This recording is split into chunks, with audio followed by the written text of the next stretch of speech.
While things have been mostly quiet on the Spider-Man front in recent weeks, Marvel President Kevin Feige has now opened up about our favorite web slinger and has given us some details, primarily that the new Spider-Man will indeed be a teenage Peter Parker and that we will not be given yet another origin story. Feige said the following: "In terms of the age of what we believe Peter Parker is, I'd say 15 to 16 is right. There is a young kid already running around New York City in a homemade version of the Spider-Man costume in the MCU. You just don't know it yet. In Spider-Man's very specific case, where there have been 2 retellings of that origin in the last whatever it's been years, for us, we are going to take it for granted that people know that and the specifics." John, what do you think of Feige's comments? Love them. From start to finish, I love them. We do not need another origin story with Spider-Man. Does that present a problem? Because, well, where has Spider-Man been in all the cinematic universes if he's already been established? That's a good question. But remember the lessons we learned from the last Hulk film. They didn't retell the origin story. They gave you a glimpse of the origin story in a 90-second montage of images and newspaper clippings, whatever, that basically told you the story without having to go into the origin stories again. You can do that again. I also look, I'm a big fan of Andrew Garfield as Spider-Man. I totally am. But if you're going to change it up, teenager. I love it. I love that they're going to do that, because not only does it open up some really interesting narrative possibilities with that era of Spider-Man comics, but the other thing it does too is it means if you get a guy and you really like, and if it really works continuously this time, you can have the same Spider-Man for the next 20 years, Jack, and you do not have to worry about doing this nonsense again. But there's something else really interesting here. They confirmed it's Peter Parker. There was a lot of speculation. There was a report coming out. I can't remember if it was from Rap or Variety or somebody, but was reporting that, hey, we're pretty sure it's going to be Miles, right? We're pretty sure Spider-Man this time is going to be Miles. Okay, no, well, that's wrong. It's going to be Peter Parker. But take this for what it's worth. I don't think that precludes it from the idea that Peter Parker could be a Hispanic Peter Parker. It's a weird name for Hispanic, but it doesn't preclude from the notion it could be a black Peter Parker. They could still change things up as long as you keep the core essential elements and the personality traits of who Peter Parker is. Doesn't matter what race he is. They might want to play around with that. I'm not sure, but anyway, Frosty, some of this quote comes from an interview you did with Kevin Feige. Is where this comes from. What's your response to this? I love the fact that he's going to be a teenager. I have no problems with it being. I think Peter Parker's a good fit, and as you said, it doesn't have to be a white kid. It can be anybody. I would personally be down for them mixing it up. But I think that it's great that he's going to be a teenager. As Feige said in the interview, there's so many stories from the comics that are amazing from when he was in high school that they've never touched on. I mean, you're talking about just so many stories. I think the issue really is, though, that they're going to be making Civil War, where, Peter Parker, and then they're going to have the solo Spider-Man movie.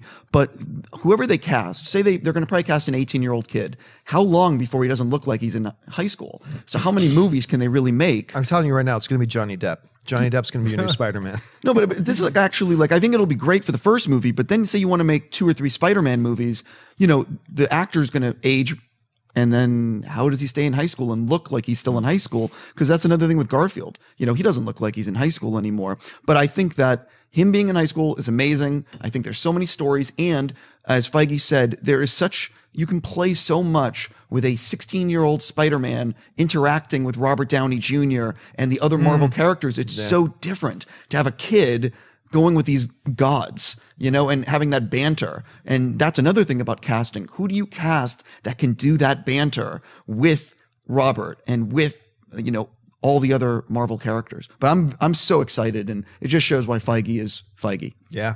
Shut up. Well, I was kind of disappointed that they're not doing a third The Amazing Spider-Man 3. But can you taste the sarcasm in the air? Exciting news. I'm really excited that they're bringing him back to high school. Remember, Tobey Maguire was in high school in the first first Spider-Man, and then he graduated, I think, in the second one. But I think they could probably get 2 to 3 movies with him in high school if they figure it out and shoot them relatively within a couple of years of each other. If you have to wait 3 years, forget it. It's not going to happen. But if they do one every year, one every 2 years, we can have him graduating high school in the third movie. And I think you're right. You can have this Spider-Man be Spider-Man for 3, 4, 5 movies and interact with the Avengers and be in Infinity War and in Civil War, and then introduce Miles like in Spider-Man 5 and have a spin-off. They can have their little family if they want to have all those Spider-Man movies that they originally were trying to do with The Amazing Spider-Man 2, just do it right. So I'm just excited. I'm going to say something, and maybe you guys agree with me or don't. I think that as much as I'm excited to see Feige take on Spider-Man in the movie and him being in Civil War, I really think, and some people are going to get mad about this, I think Spider-Man belongs on TV. I think that Spider-Man would be amazing as a 13 or 16 episode show with him in high school. You could do these storylines because ultimately the movies can only come out every other year. You can't put them out every year.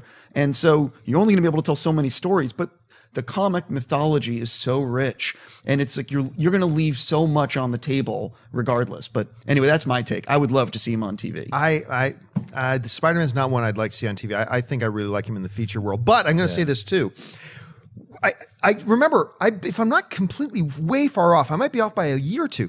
I believe Tobey Maguire might have been 27 years old when the first Spider-Man movie came right. out. No, he was a lot. When he was playing wasn't that in high school student, right? So it's like, so we don't. When you're thinking about, okay, if they're going to get a 15, now I don't think his Peter Parker was supposed to be 15 and 16. He's probably, that Peter Parker was supposed to probably be closer to 18, probably. But still, I think we don't have to narrow our focus when trying to think about who might play the new Spider-Man to somebody then who's 17, 18, or 19.